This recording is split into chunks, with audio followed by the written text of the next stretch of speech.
करोड़ों भारतीयों के लिए प्रेरणा के स्रोत रहे दिग्गज उद्योगपति रतन टाटा अब नहीं रहे हैं। 46 साल की उम्र में उन्होंने अंतिम सांस ली है। गुरुवार को उनका अंतिम संस्कार हुआ।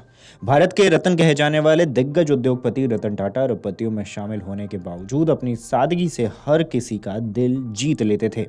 वह उन शख्सियतों में शुमार थे जिनका हर कोई सम्मान करता था। अपनी कारोबारी उपलब्धियों के साथ साथ अपने विनम्र स्वभाव और परोपकारी कार्यों के लिए भी जाने जाते थे। इस बीच पूर्व आईपीएस और वर्तमान में योगी सरकार में राज्य मंत्री असीम अरुण ने उनसे जुड़ी कुछ बातें शेयर की है। यूपी सरकार में मंत्री असीम अरुण ने रतन टाटा से जुड़ा एक वाक्य सुनाते हुए कहा है कि ये बात वर्ष 2007-2008 की है, जब मैं एसपीजी में प्रधानमंत्री की सुरक्षा में तैनात था। स्पेशल प्रोटेक्शन ग्रुप यानी कि एसपीजी का ध्येय वाक्य है जीरो एरर। एसपीजी में इसके लिए हमेशा विचार चलता रहा है। इसी क्रम में हुए इलेक्शन में रतन टाटा को वक्ता के रूप में आमंत्रित किया गया था। उस समय उन्हें आयोजन स्थल पर लाने की जिम्मेदारी मुझे मिली थी। निश्चित समय पर मैं उन्हें स्कॉट करने के लिए ताज मानसिंह होटल नई दिल्ली पहुंच गया। पता चला कि रतन टाटा जब भी दिल्ली में होते हैं तो यहीं रुकते हैं, वो भी प्रेसिडेंशियल स्वीट में नहीं बल्कि एक सामान्य कमरे में। उनको लेकर जब हम निकलने लगे तो उन्होंने मुझे अपनी गाड़ी में ही बिठा लिया। करीब 50 साल पुरानी मर्सिडीज और सिर्फ एक ड्राइवर। मैंने पूछा, सर आपके साथ कोई सुरक्षा क्यों नहीं है? तो सहजता से बोले, मुझे भला किससे खतरा हो सकता है। मैंने फिर पूछा कि सर कोई सहयोगी चाहिए जो आपके फ़ोन संभाले, जैसे काम करे, तो बोले मुझे कभी ऐसी ज़रूरत नहीं महसूस हुई है। रास्ता दिखाने के लिए उनकी गाड़ी के आगे एक एसपीजी की टाटा सफारी मैंने लगा रखी थी। जब उनका ध्यान इस पर गया तो वे असहज हो गए और बोले, इसे हटवा दीजिए। जब तक यह वाहन हटाया नहीं गया तब तक उन्हें चैन नहीं आया।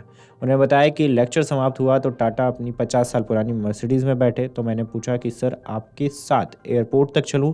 जवाब मिला, यदि आपके पास कोई और काम नहीं है तो चलिए। 1 घंटे मैं उनके साथ रहा, हर तरह के सवाल पूछे। उनके जवाब में गजब की सरलता थी और मुद्दों को समझने और हल करने की क्षमता।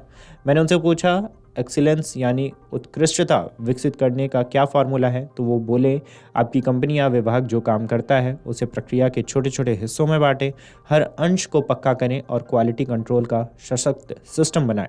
अंतिम परिणाम तभी मुकम्मल होगा जब उसको फीड करने वाले अंग भी परफेक्ट होंगे। असीम अरुण बताते हैं कि टाटा मोटर्स ने एसपीजी के लिए खास बुलेट प्रूफ कार और स्कॉट कार तैयार की थी। अनुसंधान पर बहुत खर्च भी किया था, लेकिन एसपीजी ने BMW खरीदना शुरू कर दिया। मैंने पूछा, सर आपको इससे निराशा होगी? बोले, नहीं, मुझे बिल्कुल निराशा नहीं होगी। अगर टाटा मोटर्स को बाजार में रहना है तो प्रतिस्पर्धा करनी होगी। एसपीजी तो सर्वश्रेष्ठ कार ही लेगी। मुझे अपनी सफारी को सर्वश्रेष्ठ बनाना होगा। मैं अपनी टीम को तुरंत लगाऊंगा कि BMW को स्टडी करे और उनके फीचर को सफारी में शामिल करे और आगे बढ़े। उत्कृष्टता की यात्रा निरंतरता की है। इतने महान व्यक्ति का सानिध्य मिलना बड़ा सौभाग्य था। यह सौभाग्य और बढ़ गया जब कुछ दिन बाद उनका यह धन्यवाद पत्र मुझे मिला, जिसे सजो कर मैंने रखा और हमेशा रखूंगा। पत्र और भी उनकी सीख भी। अगर आप ये वीडियो YouTube पर देख रहे हैं तो हमारे चैनल को सब्सक्राइब कर बेल आइकन दबाएं और Facebook पर देख रहे हैं तो हमारे पेज को लाइक करें। 8 मिलियन प्लस सब्सक्राइबर, आपके इस भरोसे के लिए बहुत धन्यवाद।